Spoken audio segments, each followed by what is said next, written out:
जीव को मनुष्य शरीर में जन्म लेना होता है तो प्रकृति में वर्षा के साथ आता है, प्रकृति में वर्षा के साथ आया, और फसल में मूली, गाजर, गेहूं, अन्न, इनमें वो जीव प्रवेश करता है और उसे माता पिता दोनों पाते हैं। तो सप्तम धातु वीर के रूप में परिणित होता है जीव। वो वीर कण के रूप में माता के उदर में जब प्रवेश करता है तो एक रात्रि में मां का और पिता का, दोनों का वो जो वीर मिलता है, उस रज और वीर के मिलने से एक कलल सा बनता है। 5 रात्रि व्यतीत होने के बाद एक बुदबुदा सा बनता है। 10 रात्रि व्यतीत होने के बाद एक बेर की सी आकृति होती है। फिर उसके बाद उसमें धीरे धीरे मांसपेशियां बढ़ने लगती हैं। 1 महीने में उसके सिर निकल आता है, 2 महीने में हाथ पांव अंगों का विभाग होता है, तीसरे महीने में नख, रोम, अस्थि, चर्म, स्त्री पुरुष के चिन्ह प्रकट हो जाते हैं, 4 महीने में मांसादि 7 धातुएं प्रकट हो जाती है, 5वें महीने में चेतना जागृत हो जाती है। जैसे अपने चेतना, ऐसे 5वें महीने में गर्भस्थ शिशु की चेतना जागृत हो गई। जीव है पर चेतना 5 महीने बाद मां के गर्भ में जागृत। अब उसे भूख लगती है, प्यास लगती है, वहां की तापमयी जलन, पीड़ा, छोटे छोटे कीड़ों के द्वारा काटना। 6ठे मास में झिल्ली से लपटा हुआ मां की दाहिनी कोख में कीड़े की तरह तड़पता है। उस समय माता को कड़वे और खट्टे पानी की लालसा होती है, जिससे उसके अंगों में जाकर भयंकर जलन होती है। यह है भोग। वो कृमि कीड़े की तरह तड़पता है। मलमूत्र के गड्ढे में बीच में झिल्ली में बंधा हुआ वो जीवात्मा सुकुमार तो होता है, वहां के कीड़े उसे नोचते छोटे छोटे, वो तड़पता है। माता प्रसन्न होती कि जब बच्चा हिलता है, बोले है उसकी दुर्गति हो रही, वहां भयंकर कष्ट पा रहा है। ऐसा क्लेश होता है कि क्षण क्षण में बेहोश होता रहता है। माता के खाए हुए कड़वे, तीखे, गरम, नमकीन, रूखे, खट्टे, यही पदार्थ पाने की इच्छा होती है माता, क्योंकि उसको भोग भोगना है। उसके कोमल शरीर में भयानक पीड़ा होती है जब माता ऐसे पदार्थ खाती है। गर्भाशय की झिल्ली में लिपटा हुआ, आंतों और मलमूत्र से घिरा हुआ सिर, पेट की और पीठ और गर्दन एक कुंडलाकार, ऐसे कंकण जैसा, ऐसी आकृति गर्भस्थ शिशु की होती है। पिंजड़े में बंद पक्षी के समान पराधीन, ना तो वो हिलडुल सकता है ना बोल सकता है, बड़ा असमर्थ दुख को भोग रहा है। चेतना पूरी है। इसी समय भगवान द्रवित होकर उसे ज्ञान देते हैं, गर्भस्थ शिशु को, सबको। जे उसे ज्ञान होता है तो सैकड़ों जन्म के कुकर्मों से याद आते हैं, सैकड़ों जन्म के। ओहो, ये मेरे कर्म का ही फल, मैंने ऐसे कर्म किए इसलिए दुख भोग रहा हूं। बेचैन हो जाता है, कैसे निपट पाऊंगा, सैकड़ों जन्म के कर्म जमा है।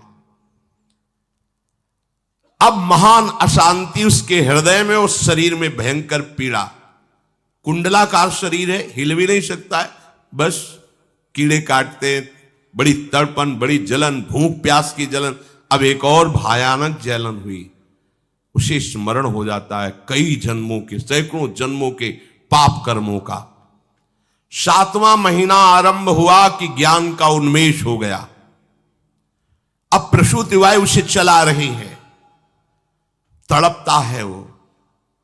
सप्त धातु में स्थूल शरीर से बंधा हुआ वो जीव भयभीत होकर के पुकारता है, अगर कोई भगवान है तो एक बार मुझे यहां से निकाल दे। वो विनय करता है भगवान से, कोई अगर भगवान है जिसने मुझे इस बंधन में डाला है, एक बार निकाल दे, यहां से जाके केवल भजन करूंगा। जीव कहता, जंतुरुवाच तस्योपशन्नमवितुम जगदिच्छयात् नाना तनोर्भुवि चलच्चरणारविंदम सोहम ब्रजामि शरणम रकुतो भयम में येने दृशी गतिरदर्श सतोनुरूपा। हे प्रभु, मैं बड़ा अधम हूं। ये ज्ञान भगवान की तरफ से गर्भस्थ शिशु को होता है। देखो, स्वयं वो इतना कष्ट पा रहा है, फिर जब आप गर्भ हत्या करते हैं तो आपका पाप कितना बड़ा होगा सोचो।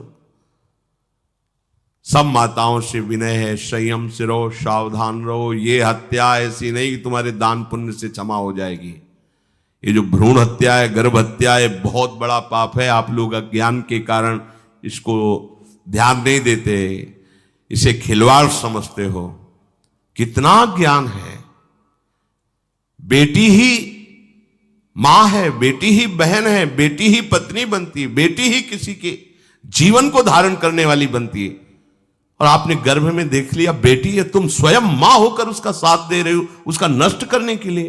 हमारी तो बात ही समझ में नहीं आती, क्या बुद्धि भ्रष्ट हो गई।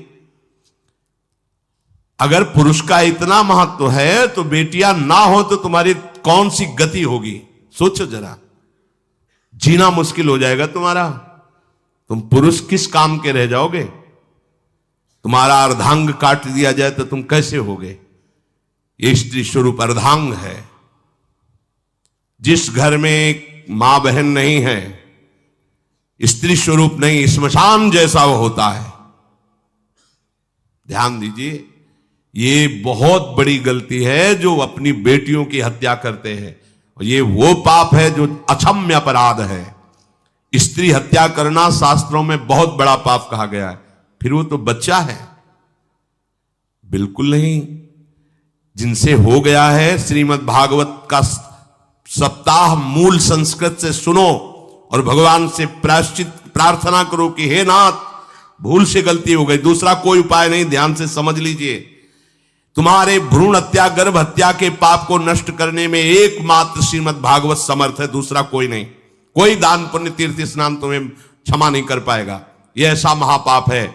अगर हृदय में जलन करके और मूल संस्कृत के द्वारा पूरी 7 दिन में भागवत श्रवण की जाए नियम से, तो भागवत समर्थ है, इस हत्या के पाप से भी आपको मुक्त कर देगी।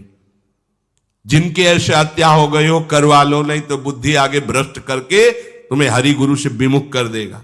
ये पाप ऐसा नहीं कि तुम्हें 2-4 माला घुमाने से क्षमा हो जाएगा। ये महत अपराध है। सबकी समझ में नहीं आता, समझ जाओ, नहीं तो आप जहां भी हो वहीं से भ्रष्ट कर देगा। ये अपराध नष्ट नहीं होगा, श्रीमद् भागवत की कृपा से नष्ट हो जाएगा। यह हमें बहुत विश्वास है। श्रीमद् भागवत सप्ताह की यह है ही महामहिम। प्रीति योनि को प्राप्त धुंधकारी को सीधे भगवत पार्षद स्वरूप देकर परम पद में आरूढ़ कर दिया। केवल 7 दिन की मूल संस्कृत एक भी श्लोक नहीं छूटना चाहिए। अगर सप्ताहिकी का पारायण हो तो इस भ्रूण हत्या गर्भ हत्या से भी निवृत्ति मिल जाए। अब वो जीव भगवान को पुकारता है, मैं बड़ा नीच अधम हूं। आहा, भगवान आपने जो मुझे गति दिखाई है तो मेरे कर्म के अनुसार ही है, आपका इसमें कोई दोष नहीं।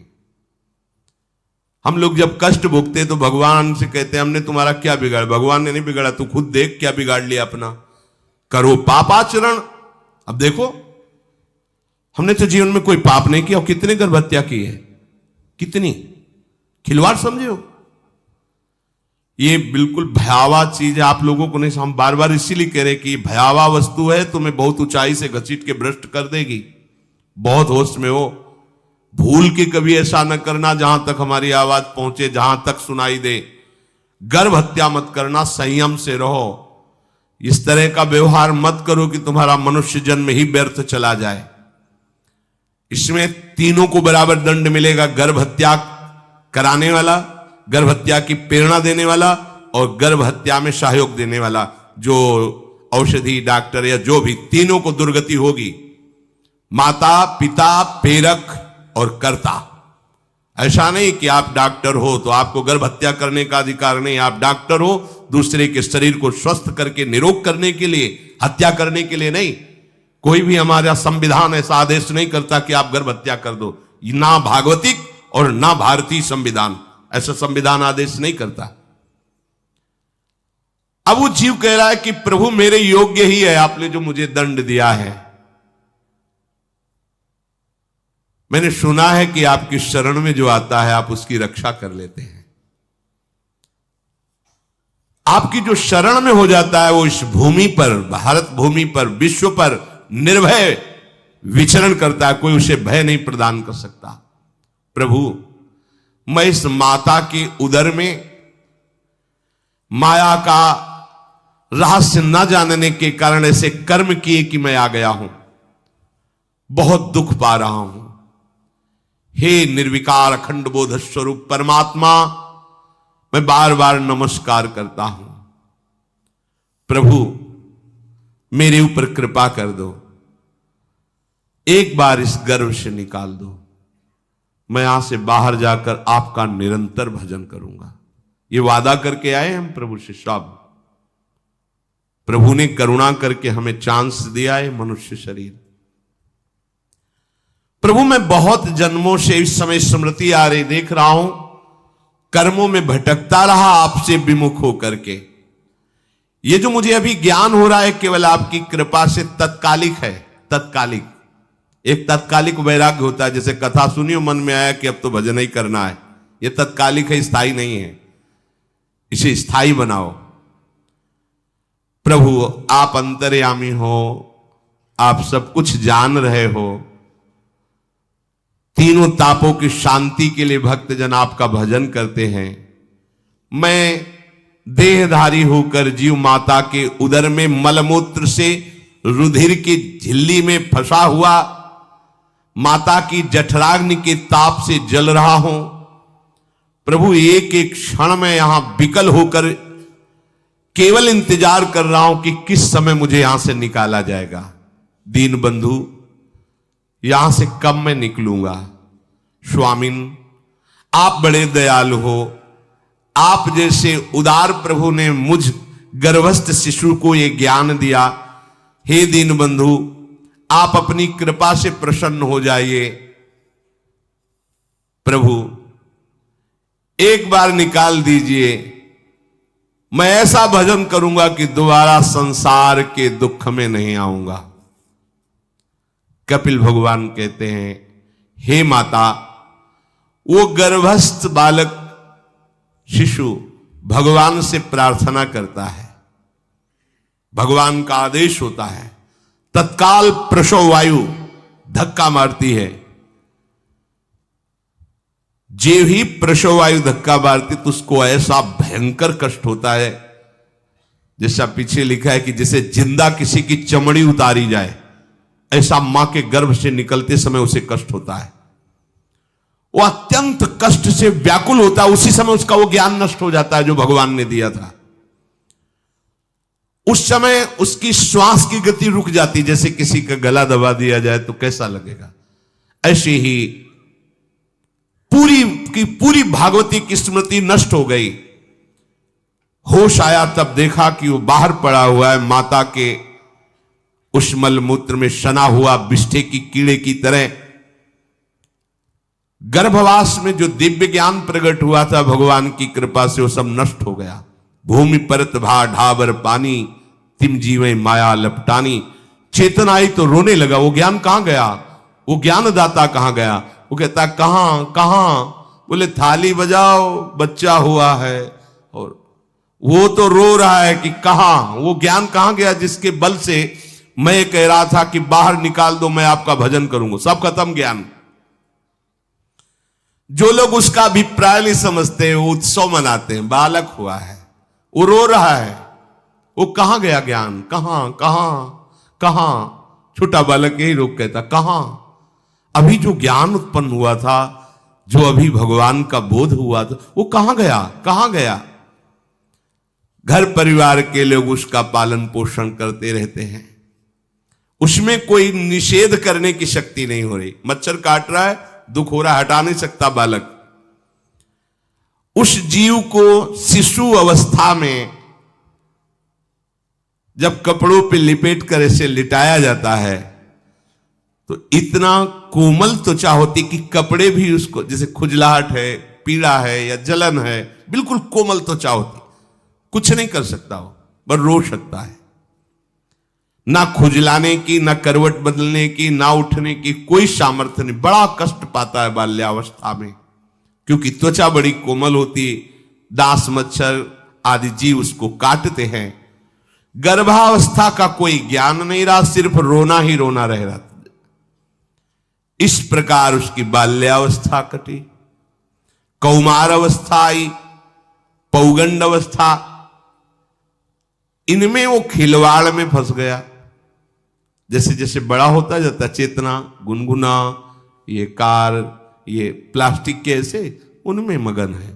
देखो ना छोटे बच्चों को, अज्ञानवश इसकी ये अवस्था कट गई। बड़े भाग्यशाली ऐसे भी बच्चे हैं जो तुतला के बोलते, उनकी मैया कहती राधा बोलो, राधा।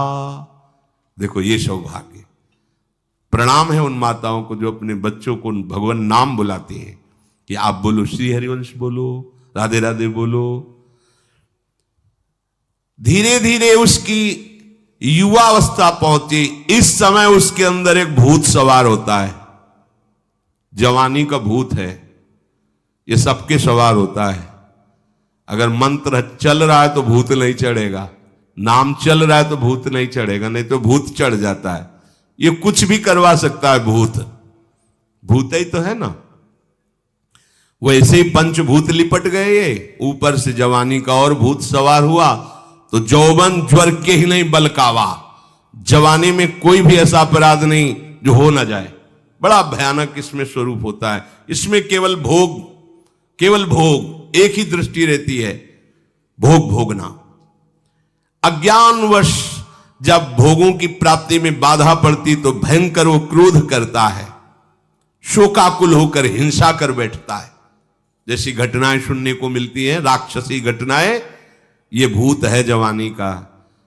जहां कामना में बाधा पहुंची, क्रोध, क्रोध में वो समझ नहीं पाता कि मेरे जैसा ही प्रिय शरीर उसका है जो मैं वर्ताव कर रहा हूं। सदेहेन मानेन वर्धमानेन मन्युना करोति विग्रहम कामी कामेष्वंताय चात्मनः। जैसे जैसे देह बढ़ता जाता है, पुष्ट होता जाता है, वैसे वैसे भोग वासना और अभिमान बढ़ता जाता है। वो काम परवश होकर अपना नाश करना शुरू कर देता है। यौवन, वो फिर खोटी बुद्धि वाला वैसे ही पाप करने लगता है जिन पापों के कारण उसकी दुर्गति हुई थी, नरक आदि की, और मां के गर्भ में आया था। देहाभिमान वश निरंतर मैं करूंगा, मैंने भोगा, मैं वो भोगूंगा। उसे ये ज्ञान नहीं रहता कि मैं वादा करके आया हूं कि भजन करूंगा और इस संसार से मुक्त हो जाऊंगा, भूल गया। इसी शरीर से उसको फिर भयंकर कष्ट भोगने पड़ेंगे। इसी का नाम संसार चक्र है। अगर कहीं उसे सत्संग मिल जाए, सन्मार्ग में चल दे, तो माया भेजती है दो प्रकार के लोग उनको भ्रष्ट करने के लिए। एक जिह्वा रसेंद्री को और एक उपस्थेंद्री जनेंद्री के भोगों का समागम भेजती है। फिर ही भोगो, ध्यान रखना, शास्त्र है, सत्य एक एक अक्षर है। जब किसी को सत्संग मिल जाता है तो सत्संग का प्रभाव होता है भगवत मार्ग में रुचि पैदा करना, प्रभु अच्छे लगना, प्रभु का नाम जप करना, सत्य मार्ग में चलना। जब तुम सतमार्ग में चलोगे तो दो प्रकार के लोग भेजे जाएंगे। बढ़िया हलवा, बढ़िया खीर, रबड़ी, लो प्रभु, पाओ, आरोगो, रसेंद्री और फिर जनेंद्री। फ्री, कोई परेशानी नहीं, भोगिए आप। फिर वो ऐसे विषयी पुरुषों का संग करके वैसे ही पहले की तरह फिर पाप करने लगता है। बहुत होश में, बहुत होश में।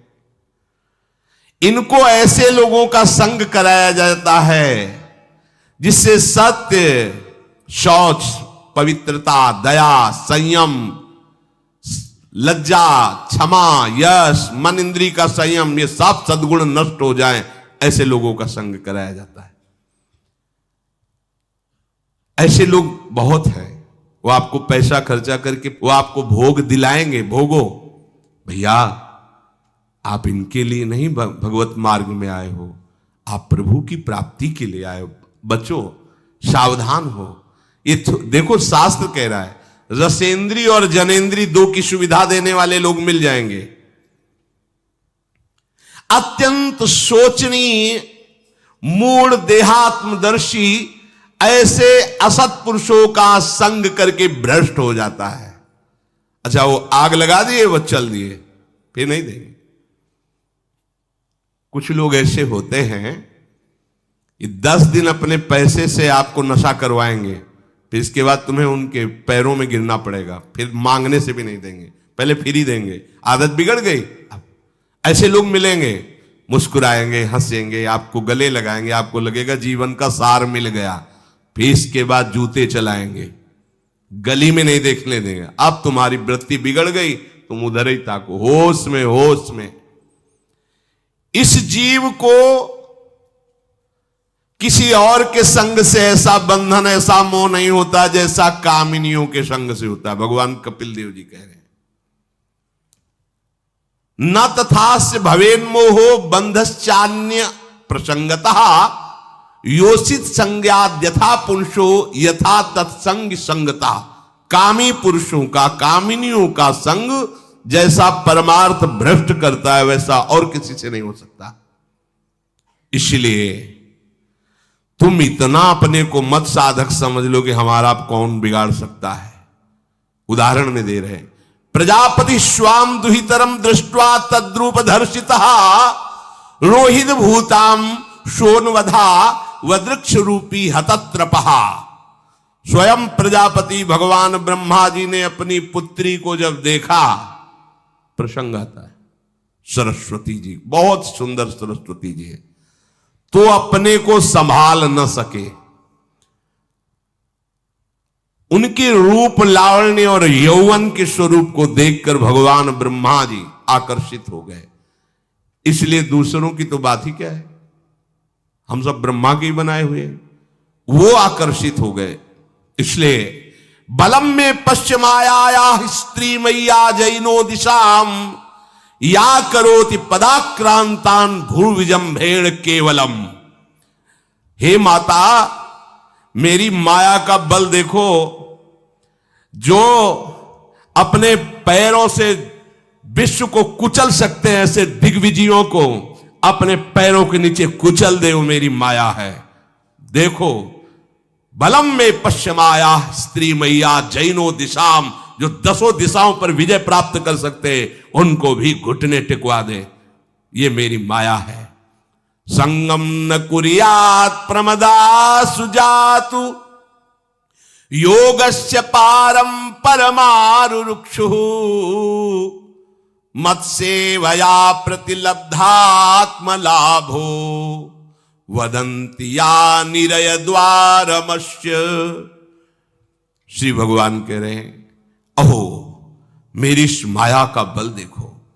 इसलिए जो मेरे को प्राप्त करना चाहता है, योगारूढ़ होना चाहता है, भजन में आगे उन्नति चाहता है, उसे चाहिए जो तुम्हें भ्रष्ट करने के लिए इशारे करे, चाहे स्त्री हो चाहे पुरुष, तजिए ताहि कोटि बैरिशम यद्यप परम सने। वो मित्र नहीं, वो माया के द्वारा भेजा हुआ दूत है। चाहे कोई भी हो, होश में तुम समझते हो कि बाजी जीत गए, भाग्य खुल गए, तरस रहे थे भोगों के लिए, मिल गए भोग। अरे नारकी गतियों से बचने के लिए तुम्हें अवसर मिला था, फिर नरक जा रहे हो। तुम समझते हो कि इसको भोग ले तो सुखी हो जाए, उसको जो भोग रहा है वो समझता है उसको भोग ले तो सुखी हो, उसको वो पूरी सृष्टि इसी भ्रम में फंसी हुई है। होश में हो जाओ। जो परम पद चाहता है, भजन करना चाहता है, ठीक से मार्ग में चलना चाहता है, उसे शब्द भगवान के याद कर लेने चाहिए। चाहे वो स्त्री हो चाहे पुरुष, जो तुम्हें गंदी बातें सिखाए, गंदी बातें दिखाए, गंदी बातें करने के लिए प्रोत्साहन दे, जाके संग कुमति मति उपजय करत भजन में भंग तजोरे मन हरि विमुखन को संग। गृहस्थ हो तो धर्म के अनुसार अपनी पत्नी मात्र में सीमित रहो। ये उद्दंडता तुम्हारा नाश कर देगी। ये जो आज नई रीतियां चल रही हैं, ये भगवान ब्रह्मा जी ने अपने पुत्रों को बुलाया। चारों युग ये पुत्र हैं भगवान ब्रह्मा के, सतयुग, त्रेता, द्वापर, कलयुग। सतयुग से कहा भाई हमने रचा है नरक, तुम्हारा स्वभाव सत्य में स्थित होना है, इसलिए हमारी आज्ञा का पालन करो कि नरक खाली भी नहीं रहना चाहिए। तो उनका पिताश्री, जब हमारा स्वभाव आपने ही रचा है तो मेरे राज्य में कोई नरक जाए, भूल चूक से किसी को नरक नहीं जाने देंगे। त्रेता से कहा तो उन्होंने कहा कोशिश करेंगे अपने बड़े भाई का अनुगमन करने की। द्वापर से कहा तो उन्होंने कहा कोशिश करेंगे आपकी आज्ञा का पालन करने की। समझना। लेकिन जब कलयुग आया तो मुस्कुरा के बोला, पिताश्री जैसे बड़े भैया ने कहा मेरे राज्य में कोई नरक मेरी जानकारी में नहीं जा पाएगा, ऐसे ही मेरे राज्य में कोई स्वर्ग या परम पद मेरी जानकारी में नहीं जा पाएगा। मैं सीधे हाउसफुल करूंगा नरक। देख लो ना, शराब पीना, व्यभिचार करना, जुआ खेलना, चोरी करना, हिंसा करना, इसके प्रधान स्थान है। ब्रह्मा जी से कहा आप चिंता मत करो, जैसे बड़े भैया कहते हैं कि हमारे राज्य में कोई नरक नहीं जाएगा, ऐसे हम आपको वचन देते हैं। अगर हमारी दृष्टि पड़ी तो न स्वर्ग जाने देंगे न परम पद में जाने देंगे। तभी महाप्रभु कहते पाए जान जगत में सब जन कपटी कुटिल कलयुगी तंचु। कलयुग ने सबको देख रखा है, सबको अधीन कर रखा है। अगर बच सकते हो तो एक हरिनाम है, राधा नाम है, जो कलयुग का प्रभाव नहीं पड़ने देगा। इसलिए होश में, चाहे वो पुरुष हो या स्त्री हो, रिश्तेदार हो, नातेदार हो, कोई हो, जिसके संग से भोग वासना बढ़े, भगवत विमुक्ता हो, दूरी बना लो, तत्काल दूरी बना लो। वो मित्र नहीं, वो भारी दुश्मन है, जो तुम्हें फिर वही दुर्गति में ले जाएगा जो गर्भ में वादा किया वो नहीं कर पाओगे। भगवान कह रहे मैं इसलिए मना कर रहा हूं कि ये खुला हुआ नरक का द्वार है। वदंती या निरय द्वारमस्य, निरय माने नरक का द्वार, अस्य माने ये भोग विलासिता खुला हुआ नरक का द्वार है। इसका भाव यह है कि इसमें सुख तो है नहीं, सुख भासता है। भासना और है में अंतर है। जैसे रेत में हम देखते हैं सूर्य की किरणें पड़ने पर निर्मल जल भासता है, और प्यास के कारण हम दौड़े तो वहां बालू ही मिलेगी, फिर आगे भासता है, फिर भागे तो फिर भागने से प्यास बढ़ती जाती है, पानी मिलता नहीं। ऐसे ही परस्पर आकर्षण में सुख भासता है, होता नहीं। जब हम उसको स्वीकार कर लेते हैं तो एक मन में उदासी आती कि यहां वो तो मिला नहीं जो चाह रहे थे, तो वो दूसरा दिखाता है, वो आगे, वो उधर गया तो फिर वो पूरा जीवन नष्ट हो जाता है। और मिला नहीं क्योंकि है नहीं, भासता है, सुख भासता है नहीं। प्रभु में सुख भासता नहीं, प्रभु में सुख है, भासता नहीं है। इसलिए जो भासता में लगे वो प्रभु में नहीं लग पाते, क्योंकि यहां भासता नहीं है, वहां भास रहा है, और है नहीं। यहां है, भास नहीं रहा है तो है का परिचय नहीं है, इसलिए वो यहां लग। और जो लग गया तो नाच नाच के मीरा जी कहती पायो जी पायो मैंने राम रतन धन पायो। पति है। प्रथम रात्रि में मीरा जी ने राणा साहब से कहा कि आप हमारी बात शायद समझ सकते हो, आप हमें स्पर्श मत करना। मैंने सुहाग गिरधर के नाम का भरा है, मैं तुम्हारी पत्नी नहीं हूं।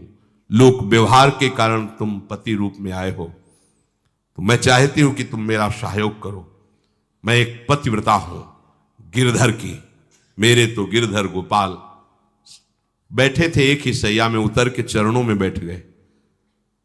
मीरा जी के चरण पकड़े के अहो भाग्य, मुझे ऐसे सौभाग्य मिला कि आपका पति होने का।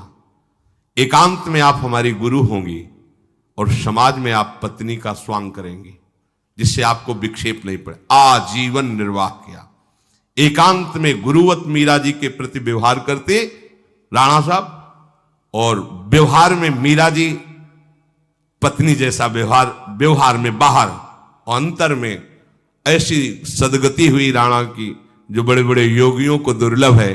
वो मीरा जी जीवन में कभी भी किसी भोग को स्वीकार नहीं किया। गिरधर के रंगराची, सब भोग चरणों में लुट रहे थे। सोचिए, राज परिवार में ब्याही गई, क्या था? किसी भी सुख की आकांक्षा नहीं। यह है रंग श्री हरि का। है नहीं ना उनमें सुख, जो है सुख वो मिल गया तो फिर भासने की तरफ क्यों बढ़ेगा? इसलिए ये जो मेरी माया है, ये मित्र बनकर पहले सेवा के बहाने से धीरे धीरे पास आती है। आती है का शब्द माया के लिए है। वो किसी भी रूप में होगी। माया का कोई रूप नहीं आज तक वर्णन किया गया।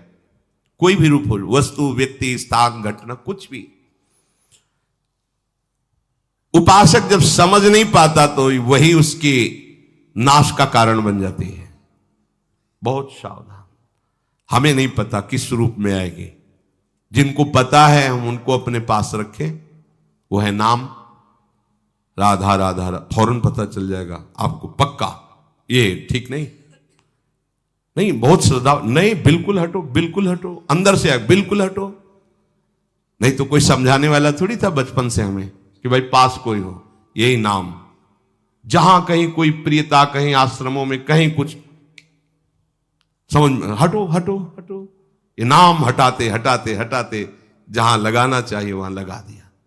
नाम अगर है अंगरक्षक तो तुम्हें माया से बचाता रहेगा, क्योंकि जिनकी माया है उन्हीं का नाम है। वो खूब अच्छे से जानता है, माया को पहचानता है। नाम आप नहीं पहचानोगे पक्का, क्योंकि वो बाहर से ही नहीं आती, वो अंदर से भी आती है। ये सब माया के ही पार्षद है। मन बुद्धि चित्त अहंकार सब माया में है।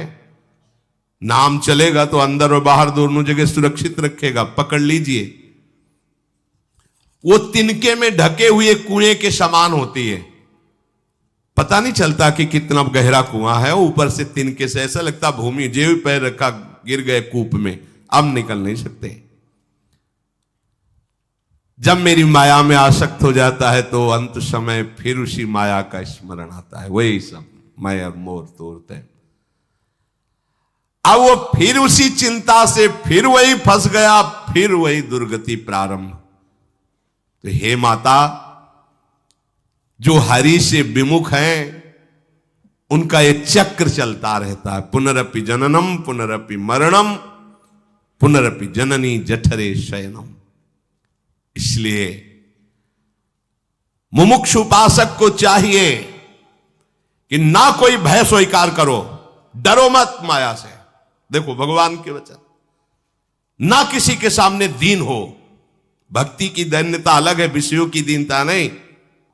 ये साधु में कभी नहीं हमने देखा, किसी भी साधु में ये नहीं। साधु है ये नहीं होगा जब मर जाए पक्का।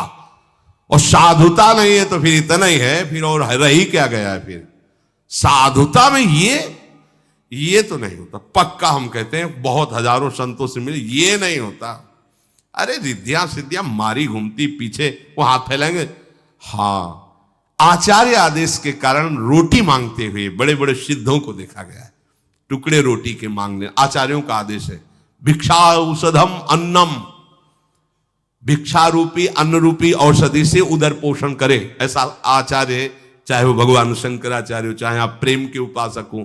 भूख लगेगो मांग खाऊंगो, गिनो न सांझ सवेरो, ब्रजवार छिन के जूठ टूक और घर घर छाछ महेरो, ऐसो कब करी हो। बस साधु 30 मिनट के लिए केवल भिक्षुक बनता है और 23.5 घंटा के लिए बादशाह रहता है। मिले तो ना मिले तो बस भिक्षा बादशाह। जाय न चाहे कबो कुछ तुम सन सहज सने, बसो निरंतर तासुर सुराउर निजगे। साक्षात भगवान हृदय में खेलते रहते हैं। दीनता नहीं होनी चाहिए।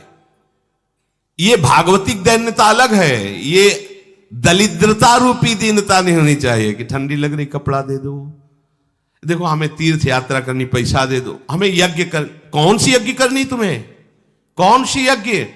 श्वासों को बोलो राधा राधा राधा, एक एक श्वास की आहुति, इससे बड़ी कोई यज्ञ होगी? पूरा जीवन समर्पित, इससे बड़ा कोई तीर्थ होगा? अरे जहां चरण रख दे वहां तीर्थ प्रकट हो जाए, ऐसी भक्ति की महिमा होती। तीर्थ ही कुर्वन्ति तीर्थानि। ये दीनता नहीं होती साधुओं में, पाखंड में होती। दीनता साधुता में नहीं होती। इस विषय की ये दे दो बाबूजी, अरे धिक्कार है, धिक्कार है। कहा वह मोर दासा करे तुच्छ नरन के आशा, तो कहो कहां रहा विश्वासा। जिसने बिना किसी सहयोग के एक सेकंड में अनंत ब्रह्मांडों को रच दिया, वो हमारे स्वामी है। इसके बाद तुम ऐसे मांगते घूमो, कहां दासता रही? भय, जिसके भय से मृत्यु भी भयभीत होकर काम कर रही, जिसके भय से सूर्य चंद्र प्रकाशित हो रहे, जिसके भय से पृथ्वी जल में नहीं डूब रही, वो हमारा स्वामी है। फिर हमें भय किससे? मोह, चराचर जगत मेरे प्रभु का अंश, बस इस बात से प्रीति है। कोई शारीरिक संबंध से नहीं, माता पिता भाई बंधु नहीं। हमारा संबंध नाते नेह राम के मनियत सुरत सुदेव, जहां लो जितने भी संबंध है केवल आराध्य देव के संबंध से। बस निसंग भाव से वो फिर भगवत प्राप्त हो जाता है। ये सावधानी रखनी। निसंग भाव, कोई मित्र नहीं, कोई शत्रु नहीं। इस माया में संसार से मुक्त होने का यही उपाय है। भय नहीं, दीनता नहीं, मोह नहीं, किसी का संग नहीं, अपने श्यामा श्याम श्यामा श्याम श्यामा श्याम, उनके नाम के, उनके आश्रित। वो आगे से आगे ऐसा दुलार करते हैं, आपको सोचना ही नहीं पड़ेगा।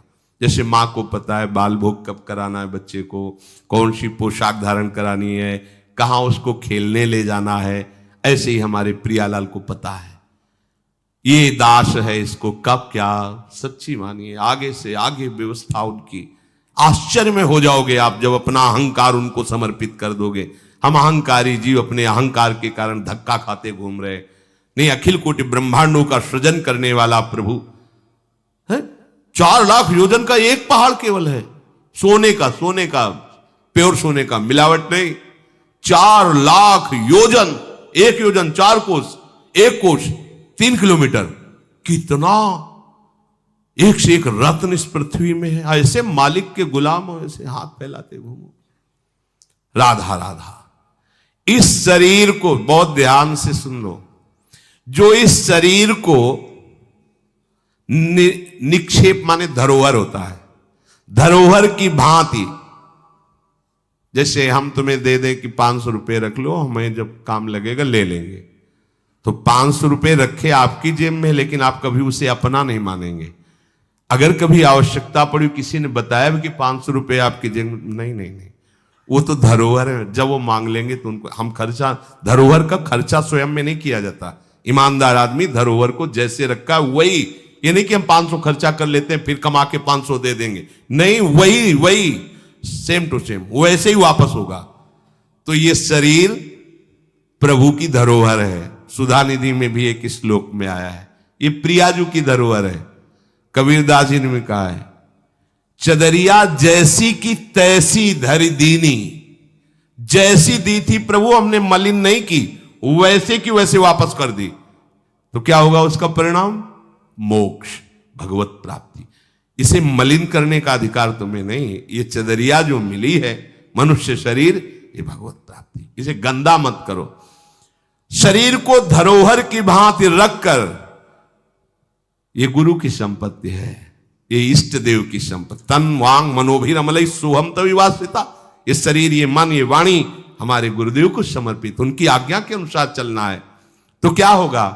अनासक्ति बढ़ेगी, किसी से कोई राग नहीं। अनासक्त होकर वो भगवत प्राप्त हो जाएगा। एक ही उपाय समस्त दुखों से बचने का, मामुपेत्य।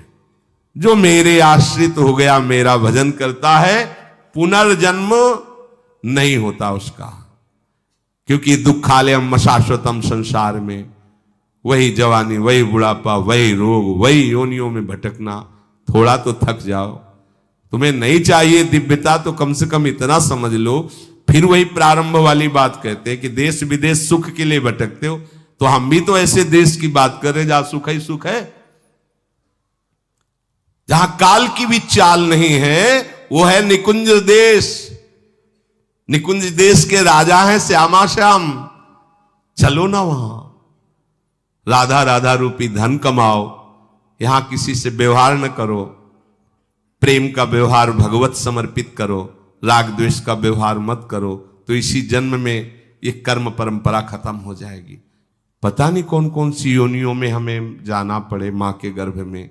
इसलिए भाई ये आखिरी जन्म होना चाहिए, ऐसा कर लो, ऐसा धन कमा लो जो तुम्हारे साथ चले, वो है राधा नाम। अब जीवन में धोखा ना होने पावे। सबसे प्रार्थना है बच जाओ, आगे और कलयुग भयानक रूप लेके आएगा, आपसे भजन नहीं होगा। अभी देख लो, न खान पान पवित्र है, न संग पवित्र है, न दृश्य पवित्र है, आगे तो और भी। ये ऐसा समय पैदा करेगा कलयुग कि कोई राम कृष्ण हरि नाम सुनाई नहीं देगा। भा भ्रष्टाचारा सब संसारा धर्म सुने नहीं, कहीं स्वाहा स्वधा तो खत्म होता जा रहा है। देख लो, पहले यज्ञों की भरमार होती थी, कहां यज्ञ हो रहे हैं। ऐसे ही अभी सत्संग सुनने को मिल रहा है। कितने जगह सत्संग होता है, भगवत प्राप्ति का कितनी जगह सत्संग होता है, खोज लो आप पूरे भारत में। कितनी जगह शुद्ध शास्त्र सम्मत भगवत मार्ग की बात मिलेगी। कितने नाम जापक रह गए हैं। वास्तविक आगे चल करके आपको सपोर्ट ही नहीं मिलेगा भक्ति का। जैसे अभी डरने लगे कि अगर तिलक लगा के जाएंगे तो ऑफिस वाले क्या कहेंगे, स्कूल में तो कंठी और तिलक ही नहीं धारण करने दिया जाता। बच्चे कहते हैं, घर में कहते हैं तुम सुहागवती हो, कंठी तो विधवा धारण करती हैं। कैसा दुर्बुद्धि घर वाले। और ठाकुर सेवा ये तो विधवाओं का काम हुआ। सच्ची सौभाग्यवती वही है जिसने ठाकुर सेवा स्वीकार कर ली। सच्चा मंगल सूत्र कंठी ही है जिसने हरि का पहन लिया। कैसी मंद बुद्धि है लोगों की। ऐसी मतलब सौभाग्यवती भी कंठी पहन सकती है, तो हमें लगता है इससे बड़ा दुर्भाग्य क्या होगा, हम इसे सौभाग्य मानेंगे। राम हरि कृष्ण बोल न पावे, कंठी न धारण करे, रज न धारण करे और उसे सौभाग्यवती, तो कौन सा सौभाग्य। मरण धर्मापति, कुछ दिन में वो भी मरेगा, फिर बनना क्या बनना। न भजन लायक रह जाओगे, न संसार लायक रह जाओगे। प्रार्थना मान लो, थोड़ा कड़ुआ लगेगा लेकिन बहुत मीठा है परिणाम इसका। यत अग्रे विस्मयो परिणामे अमृतोपमम। जिसमें शुरुआत विष जैसी लगे उसका परिणाम अमृत में होता है। खूब भजन करो और इसी जन्म में श्री जी को प्राप्त करो। श्री राधा वल्लभ लाल।